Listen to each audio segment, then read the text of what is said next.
I'm going to show you how to make a Resolute Cocktail. I had one of these last week, and afterwards I was resolute in having about 5 or 6 more. So they're really tasty. You're going to like this drink a lot. Start off with your ice, pour it into your glass, just like so. And then we're going to add to that about a ½ an ounce of apricot brandy. Any brand will do, so just pick your favorite. And then we're also going to add 1 ounce of gin. Again, any brand will do. If I were you, I'd have a cocktail party, have everybody bring you a different kind of gin, and then you get to try them all out, and you don't have to pay for them. Anyone who comes to my parties is seeing this and is not going to be coming to my parties anymore. All right, you also want to have the juice of 1/4 of a lemon, so that's going to be about 1/4 of an ounce.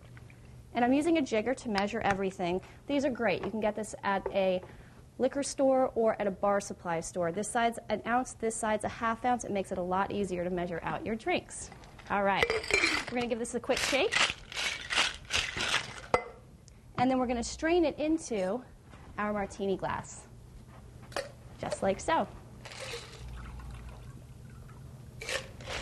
There you have it, the Resolute Cocktail. Cheers.